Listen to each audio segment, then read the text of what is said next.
اعوذ باللہ من الشیطان الرجیم بسم اللہ الرحمن الرحیم الحمدللہ وقفا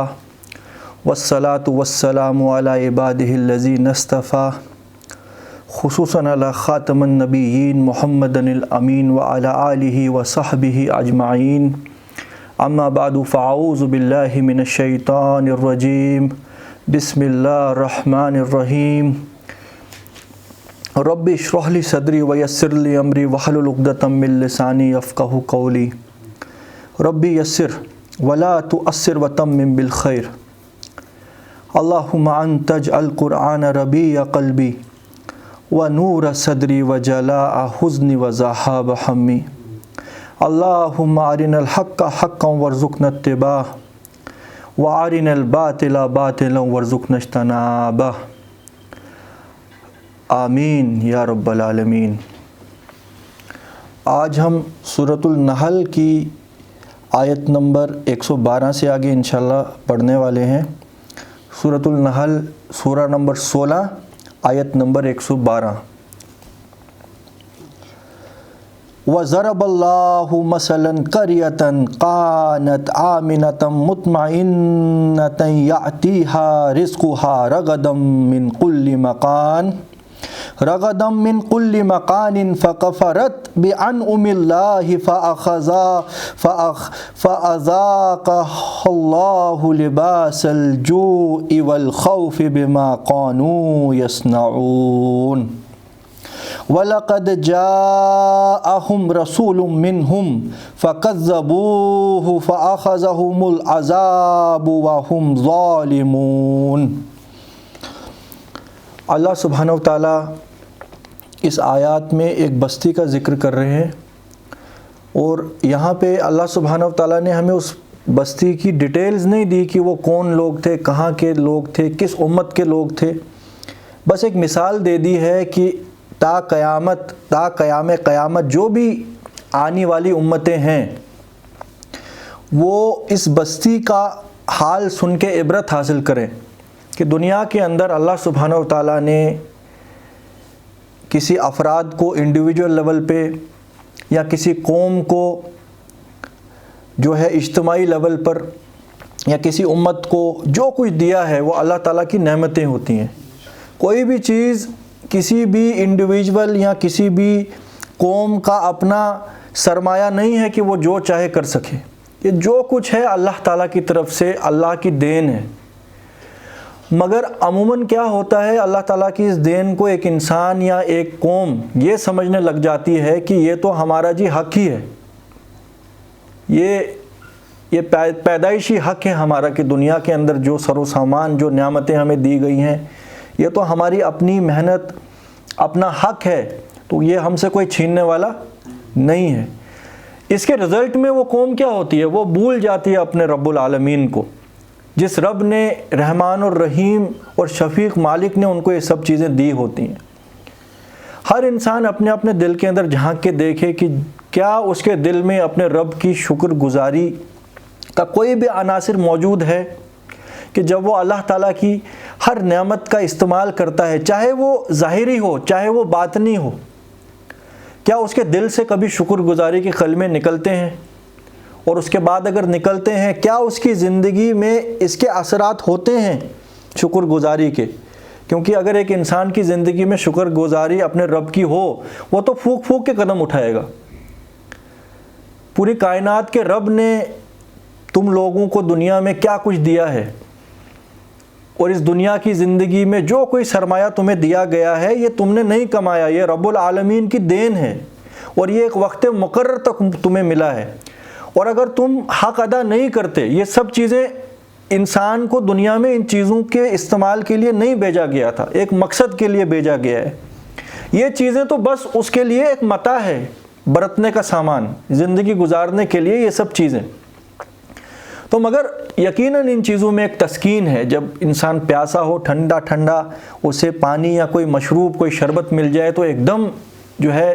اس کی نفس کا جو تقاضا ہے ایک دم اس کو ٹھنڈک محسوس ہوتی ہے۔ تو کیا عجب کہ اللہ سبحانہ و تعالیٰ ٹھنڈک کا کوئی سامان ہی زمین میں نہ رکھتا ہے نا۔ یا یہ پھل اور یہ پھول اور یہ ٹھنڈی ہوائیں اور یہ موسموں کا پلٹ پھیر کے بدلنا، کیا عجب تھا کہ جس طرح آج یہ کہتے ہیں گلوبل وارمنگ ہے، سارا دھرم برم ہو جائے گا 100 سال کے اندر دنیا کا سسٹم، کیا عجب کہ اللہ تعالیٰ پہلے سے ہی دھرم برم رکھتا، بالکل چٹیل میدان کر دیتا، بس اتنا ہی زمین کے اندر اگاتا کہ جتنا بس ضرورت پوری کرنے کے لیے ہو جاتا۔ مگر ہر چیز کی ڈیٹیلز آپ دیکھو، پھل ہیں تو کتنے قسموں کے ہیں، نعمتیں ہیں تو کتنے قسموں کی ہے، بیماری ہے تو اس کی دوا بھی موجود، اگر بیماری امتحاناً دی تو اس کے لیے اللہ سبحانہ وتعالیٰ نے ایسی اشیاء موجود رکھی کہ جو پین کلر کا کام بھی کر سکتی ہے، ورنہ ذرا سوچئے کہ ایک انسان کی زندگی کیا ہوتی، مطلب ہر چیز کا اللہ تعالیٰ نے خیال رکھا۔ مگر یہ فار گرانٹیڈ رکھنے کی چیزیں نہیں ہیں، یہ ایک وقت مقرر تک تمہیں ملا ہے، ان کو استعمال کرو، ان پہ اللہ تعالیٰ کا شکر گزار بندہ بن کے رہو، اور پھر اس مقصد کو پہچانو جس کے لیے تمہیں اس دنیا میں بھیجا گیا ہے۔ اگر ایسا نہیں کرتے تو ذرا اس قوم کا حال بھی سن لو۔ کون سی قوم؟ اور اللہ مثال بیان کرتا ہے ایک قوم کی، کانت آمنۃ مطمئنۃ یأتیہا رزقہا، یہ ایک ایسی قوم تھی جو اطمینان کے ساتھ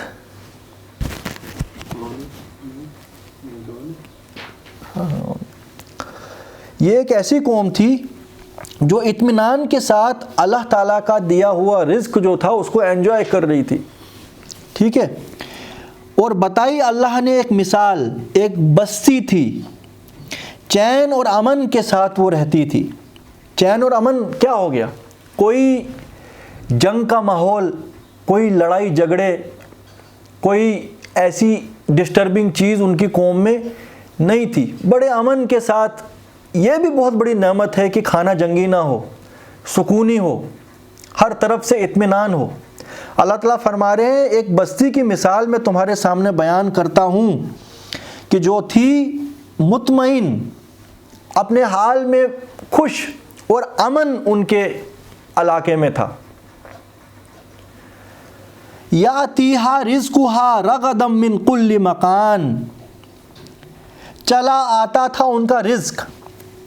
چلی آتی تھی اس کو روزی فراغت کی ہر جگہ سے، یعنی ہر جگہ سے اللہ سبحانہ وتعالیٰ نے ان کے لیے رزق کا انتظام کر رکھا تھا۔ جو چیز ان کے وہاں اگتی تھی وہ بھی موجود تھی، اور امن اور سکون کی وجہ سے تجارت بھی بہت اچھی تھی، باقی علاقوں سے بھی بھرپور سامان زیست ان کے لیے پہنچتا رہتا تھا۔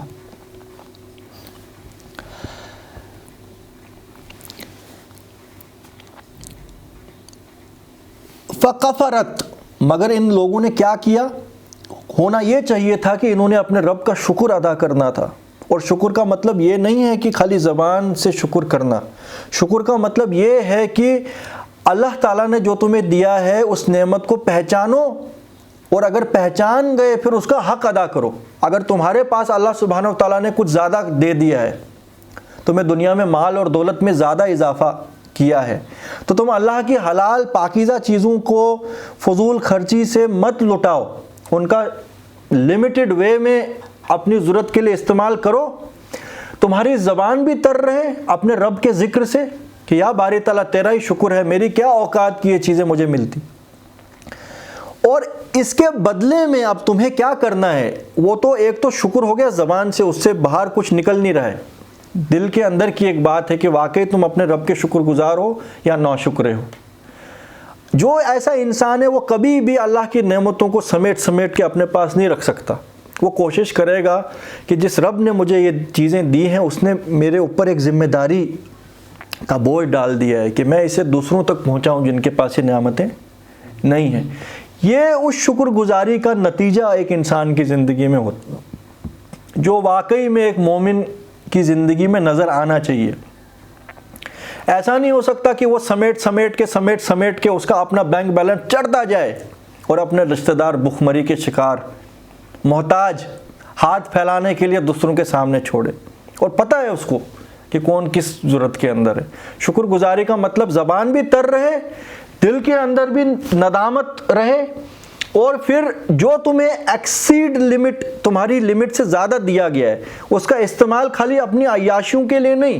دوسروں کے اوپر بھی اس کو صرف کرو، غریبوں پہ، مسکینوں پہ، اور سب سے پہلے اپنے قرابت دار، سب سے قریبی رشتہ داروں پر۔ یہ ہوگی شکر گزاری۔ ان لوگوں نے کیا کیا؟ فَقَفَرَتْ، ان لوگوں نے شکر کا حق ادا نہیں کیا، بِأَنْعُمِ اللَّهِ، جو کچھ نعمتیں ان کو ان کے رب نے دی تھی۔ فَأَذَاقَهَا اللَّهُ لِبَاسَ الْجُوعِ وَالْخَوْفِ، تو بدلے میں اللہ سبحانہ و تعالیٰ نے یہ سکون اور اطمینان کو ہٹا دیا، سٹرپ آف کر دیا، اور ان کے اوپر مسلط کر دیا بھوک اور خوف۔ پہلے تھی فراغت اور سکون، اب ہے خالی ڈر کہ پتہ نہیں کب آفت آ جائے گی، پتہ نہیں کب کون ہمارا دشمن آ جائے گا، کب ہم پہ عذاب دوسری قوموں کے ذریعے ٹوٹ پڑے گا، کب پھاقہ آ جائے گا۔ ذرا ہم اپنے اپنے گریبانوں میں جھانک کے دیکھیں، ایز اے امت، ہم اپنے آپ کو امت مسلمہ کہنے والے پہلے، باقیوں کی بات تو بعد میں آ جائے گی، ہم ذرا یہ سوچیں کہ کیا یہی کچھ حال آج تمام عرب ملکوں کے اندر نہیں ہے؟ سکون تھا، اب خانہ جنگی کا حال ہے، ہر طرف سے اللہ تعالیٰ کا رزق آ رہا تھا، اب ڈر ہے، اب ان کا اکثر اور بیشتر جو سرمایہ ہے وہ خالی بندوقیں اور بم خریدنے میں استعمال ہو رہا ہے، جو سکون اور امن کی حال میں کہاں استعمال ہونا تھا۔ غریب لوگوں کی تسکین میں امت مسلمہ کے لیے ایک بیک بون بن جاتے وہ لوگ۔ یہی کچھ حال ہم لوگوں کا بھی ہے، ہم بھی اس سے بچے ہوئے نہیں ہیں۔ ہم بھی اپنا حال دیکھیں کہ آج کس طریقے سے ہم لوگوں کے دلوں کے اندر بھی یہی کچھ ڈر ہے کہ پتہ نہیں کب کیا ہو جائے گا، کون سا طوفان آ جائے گا، کب ہم پہ کوئی ٹوٹ پڑے گا، ہے نا۔ بڑے سے بڑا رئیس دیکھو آج کوئی مسلمان ہے، اپنے اس ملک میں ہی دیکھو، وہ بھی ڈرا ہوا ہے، پتہ نہیں کون سا طوفان آئے گا اور ہمیں اپنے اندر سمیٹ لے گا، ہمیں تہس نہس کر دے گا۔ کیوں؟ کیونکہ جب یہ حال نہیں تھا،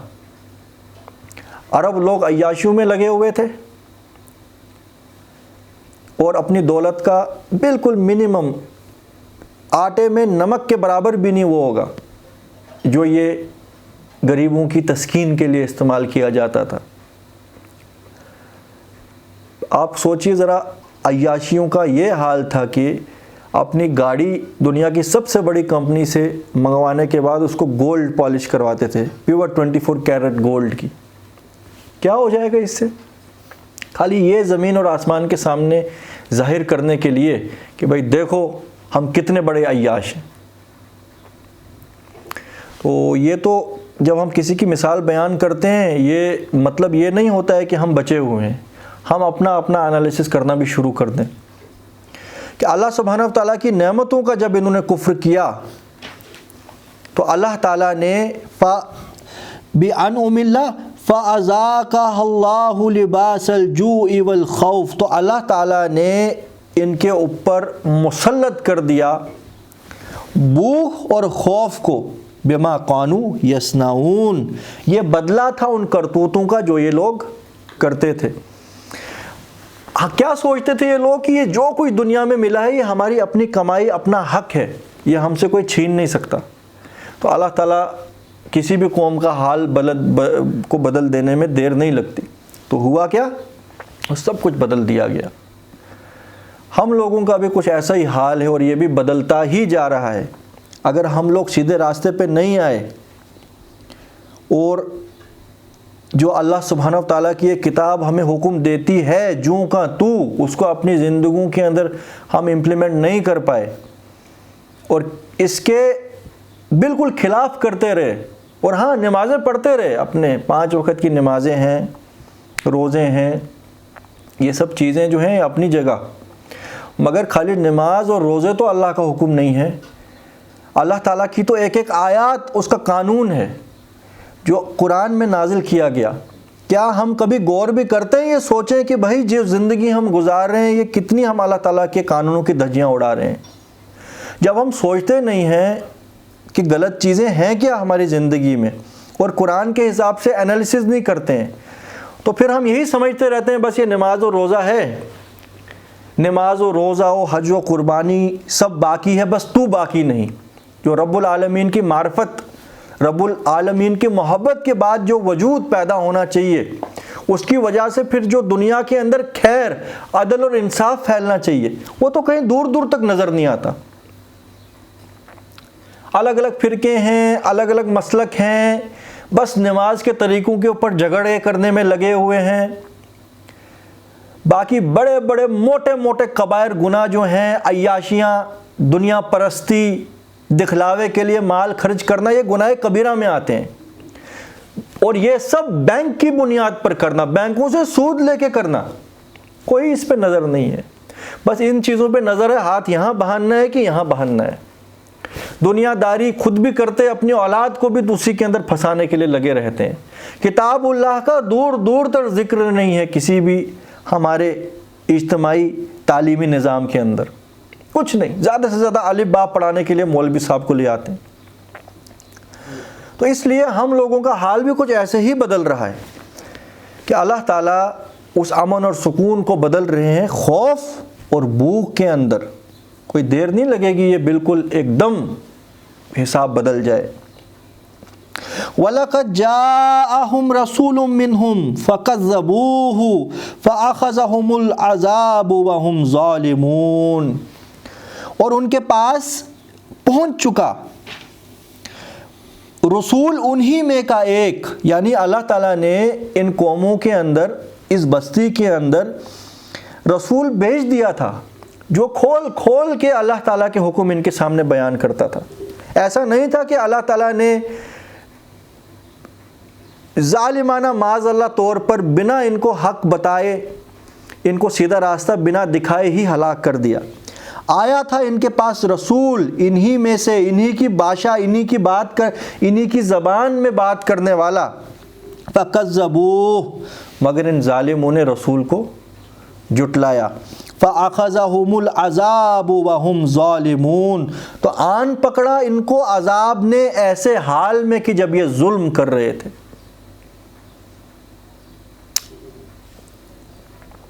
اور یہ ظلم جو ہے،